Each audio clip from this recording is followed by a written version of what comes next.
This is Seoul, the hectic capital city of Korea, where everything is happening very quickly. Ironically, it's also a home to this beautiful, serene monastery that boasts 500 years of history. It is called Hwagyesa Temple. It is unusual to see such a complicated life, busy. There's so much activity in this city. That's something special about Seoul. This beautiful mountain area right up against the city, and you can observe all the activity below. A very beautiful day. Hwagyesa Temple is special because it is one of the closest landmarks to downtown Seoul. What makes it even more special are foreign monks who practice Buddhist teachings there. Then what is a temple life to these monks?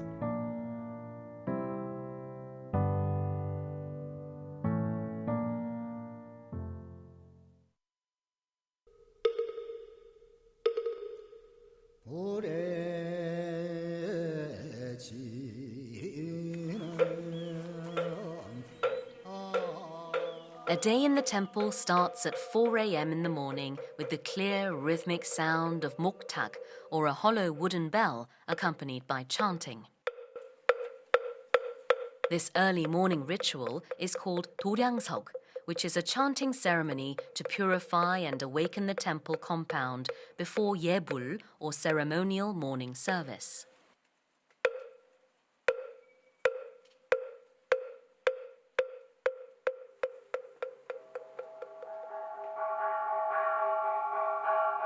The early morning 예불 is one of the most important daily routines for all monks to pay homage to all Buddhas and Bodhisattvas. During 예불, monks cultivate themselves and reconfirm their monastic commitment to a life of practice. The 예불 is held at 대적광전, which means the Hall of Great Peace and Light. Here, a blue-eyed monk in a robe stands out amongst the crowd.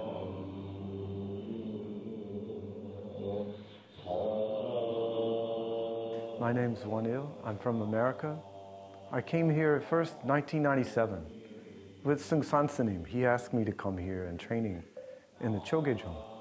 Afterwards, I went back to America. Long time I stay in LA and practice together in the Zen centers there.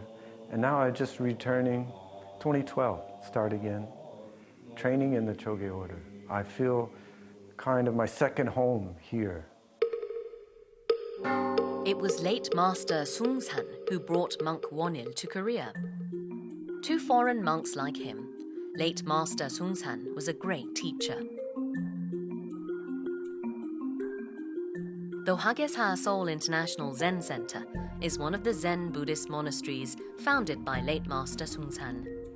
At the moment, there are 4 foreign monks who are practicing Buddhism at this center, including monk Wanil. Seung Sansanim was a Zen master at that time, and he somehow became the owner of this property because everyone really respect him and believe in him. And he wanted to turn this into a training place. And he was very interested in not only Korean people, he wanted to help or teach Buddhism all around the world since Seung Sansanim passed away.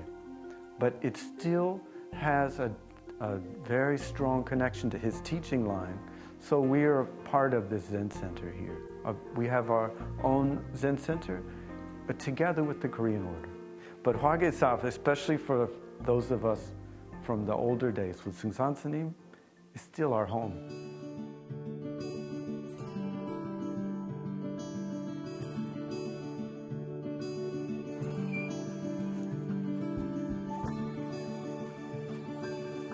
Today, foreign monks are meeting with head monk Suam to have a cup of tea.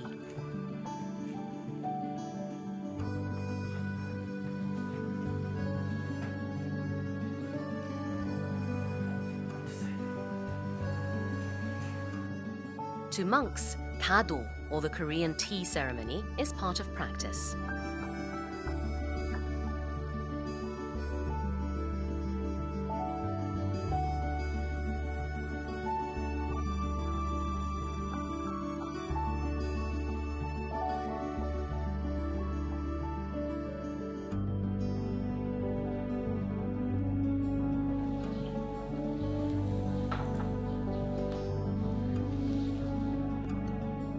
cannot fill the cup that is already full, so you need to empty your cup before filling it. It is the same with your mind. That is the lesson the monks learn from the tea meeting. The head monk gives words of encouragement to the foreign monks who are practicing religious asceticism in a country far from home. 어쨌든 한 잔 마시면서 수행과 포교를 다 얘기한 것 같은데 오데사에서는 그렇게 고요하게 정진하시고 고향에 돌아가서는 그런 온 천지가 깨어날 수 있는 법을 펼치시기 바랍니다. 그래 고맙습니다. 어쨌든 또 필요한 얘기. If you want to practice Zen, this is the best place in the world. The Zen culture is very infused into the society because a lot of this training requires other people together. You can't do by yourself. If you only follow your own thinking, you get lost. So that's one special thing about Korean culture too. Very together, the society. Also the training of monks, we're always together. And other cultures, not so much.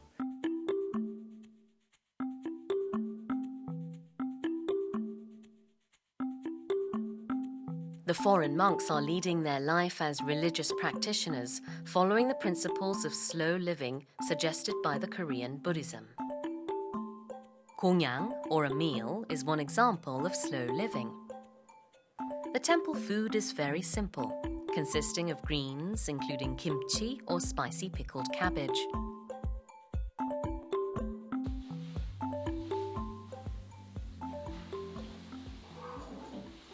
There are very strict Kongyang manners in the temple. You need to start eating and finish eating at the same time. You need to finish your plate without leaving even a grain of rice. At every meal, monks practice their silence while following these table manners. So there's no break. It's like you're training the mind has to be all the time. You can't just let it go. You have to learn, like you have question you hold all the time. So eventually, if you keep hold the question very strongly, then your mind open.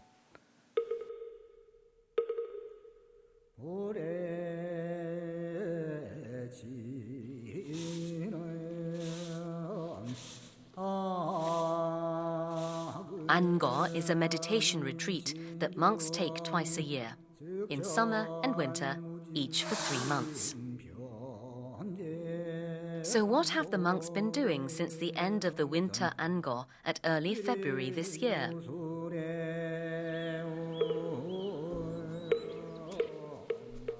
Monk Wonil spends most of his time here writing a book on Buddhism. He has already published 2 Buddhist books. In fact, writing is learning to him. The teaching can come and does everywhere. But to me, writing especially, it's like the flow of wisdom appear through the page and reflect back to me. That's also why I write handwriting when I write, because it connects directly to my mind. Monk Wonil believes that writing an English book on what he has experienced living as a monk in Korea is what he can do as a foreign monk to disseminate the teachings of Korean Zen Buddhism to a wider audience in the world.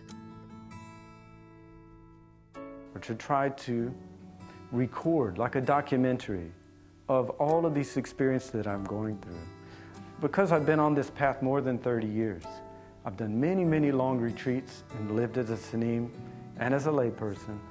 That's something that doesn't really exist in the West. It's very rare. So even just to be very articulate about these experiences and share them with the people in my country is something I think very valuable. While Monk Wonil is busy writing his book, Monk Jiyoung from Poland is engrossed in potted trees. The delightful collections of potted trees in the temple are the creations of Monk Jiyoung. I was trying many times, but Growing a tree in a pot is not really easy task because all of my trees which I put in the pot actually died. Decided to why not try again when I have some spare time besides practice and work. Here I am, of course. Again, many trees already died, but some I'm trying to keep alive.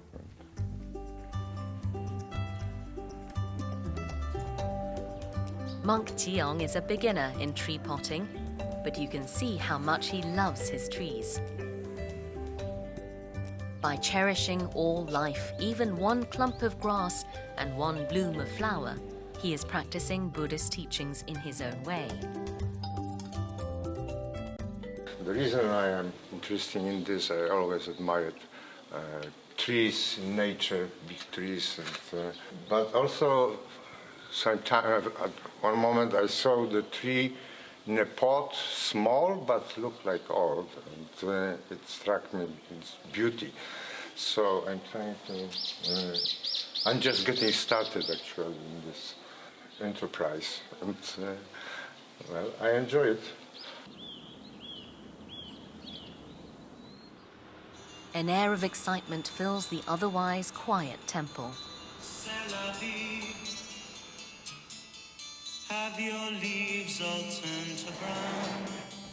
Will you scatter them? Monk Poheng from Lithuania is performing mime to the tunes of chanson. Before becoming a monk, he was a performer in his country. And then how am I to know? My name is Bo Heng. Bo, white, Heng, action. I became monk 2001. 1999, I come to Korea from Lithuania. This is a small country in Europe. And the first time I meet Korean Zen master.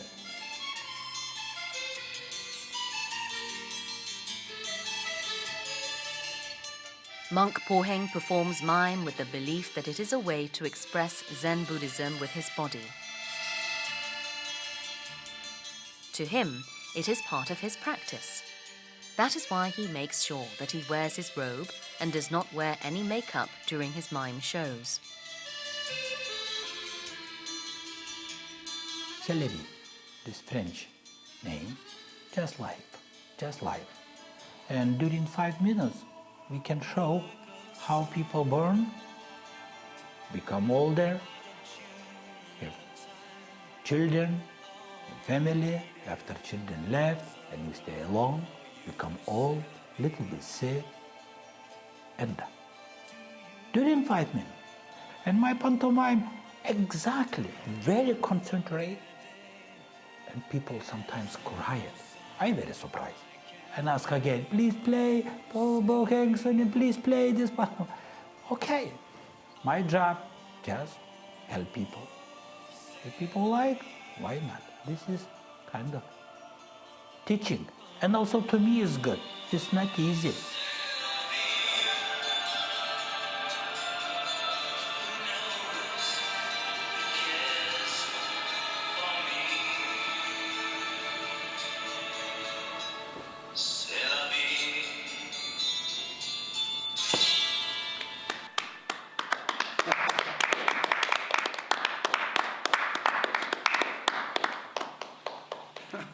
Well, I like that performance. Well, actually, it looks so dramatic.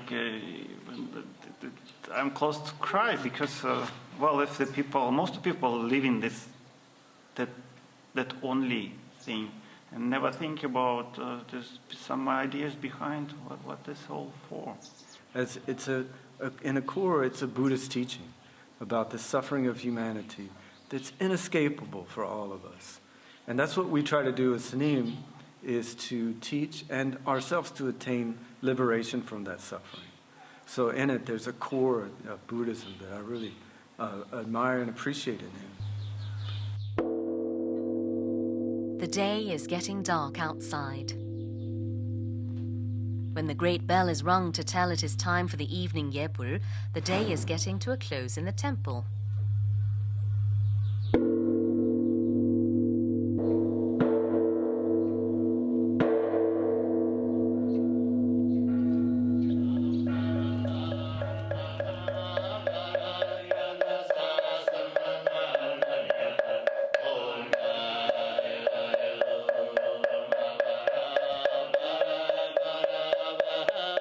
foreign monks who have performed their way of practice are gathered at the hall inside the International Zen Center to finish their day with meditation.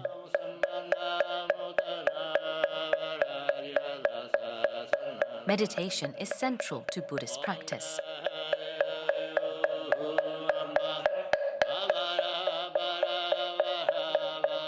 So you can detach from your ego, your small self, we call the small self, and become free of it, and just observe.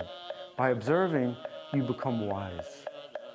And you don't, since you're not completely enmeshed in your activity, you can get an emotional detachment from it. Then you can see the truth. It's very easy to discern what is true and what's not true. If you're very strongly attached, then you only follow my way. So meditation means it's not only for me, right? You detach from your self, and that's meditation. Detach from the self and gradually develop this wide mind, observation mind.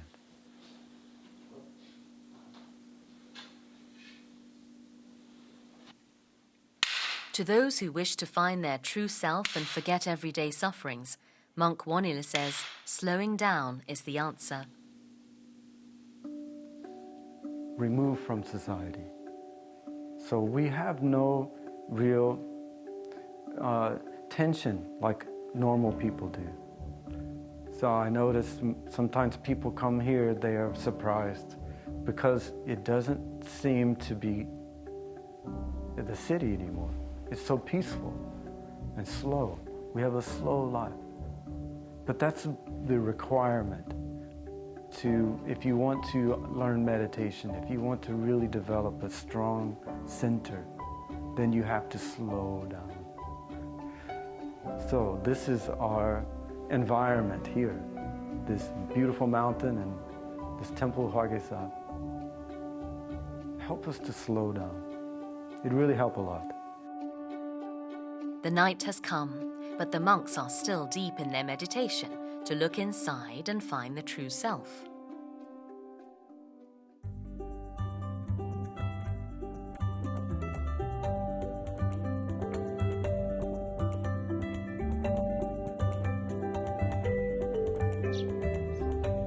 Another day has arrived in the temple, where time seems to go slower. You can feel spring in every corner of Hwagyesa Temple.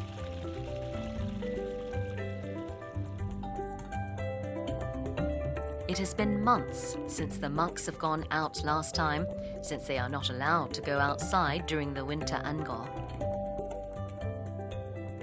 So today, the monks decided to climb Mount Samgaksan, just at the back of the temple, for an all-embracing practice called manheng.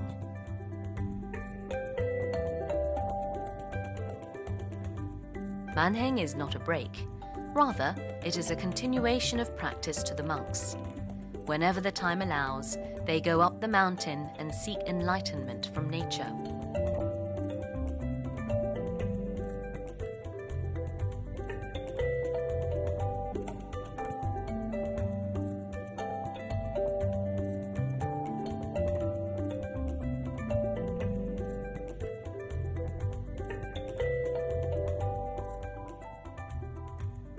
We come to nature all the time. I think it's part of our practice. You know, just to be in nature already, the mind is calm.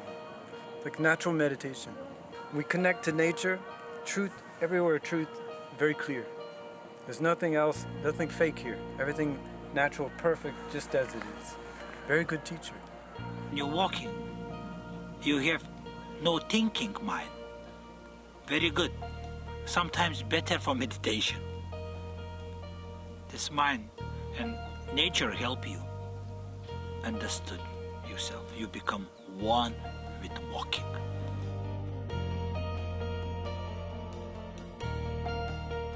Here, they are at the top of Mount Samgaksan.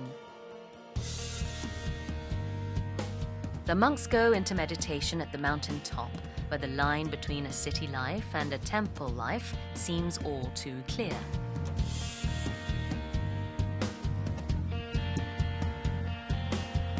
They say there is no end to practice, and it is difficult to empty your mind and find your true self when life gets busy. So the monks slow down their pace of life, taking one step at a time to continue their journey. Seoul is one is biggest city. I live this life. I become monk and tell bye-bye to city life.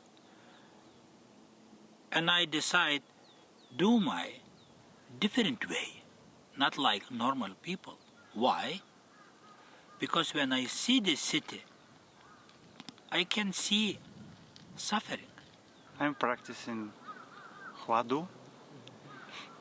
It's a question. So the mind full on just one thing, just one process, questioning process. And that's it. You concentrate on this, and all other thoughts could not get in. So by this way, you're getting clear your mind. Meditation time, then thinking is in the background. You only observe. Your mind is filled with brightness and beauty and joy, like love. It's like some kind of special energy. It's kind of like some kind of therapy. You can see everything very calmly and look at it and digest all the experience of your life.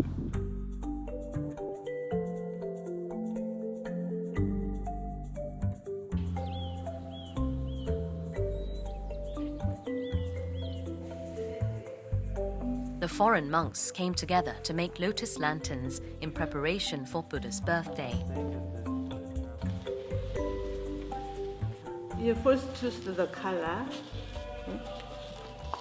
and then the leaves in between the two fingers. Little bit glue here. Put the middle like this, small piece, and then hold. The another two fingers use like that, small, and then twist.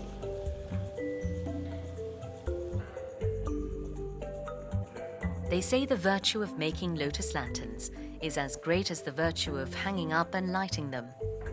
The monks are putting their whole heart into making lanterns with colorful traditional Korean papers.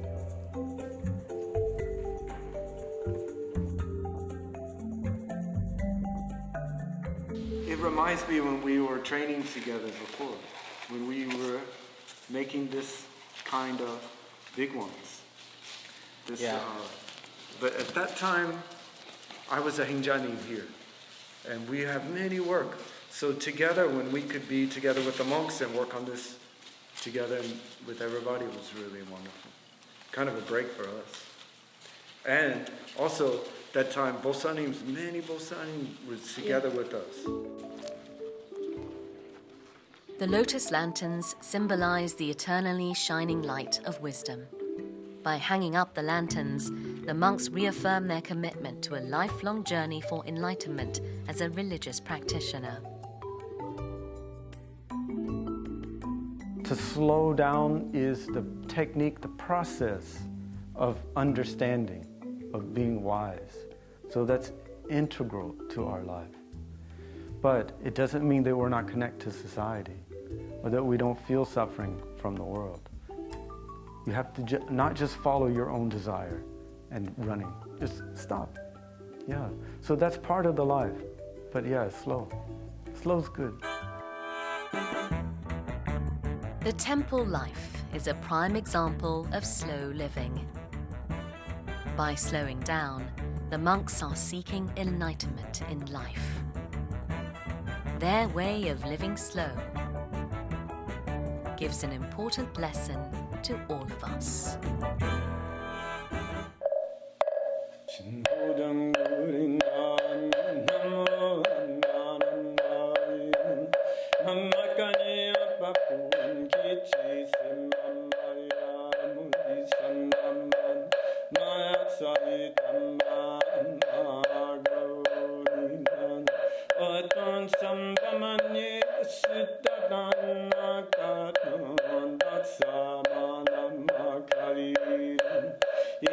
Sepamanyamamukin Sepamanapanipatam Sabadi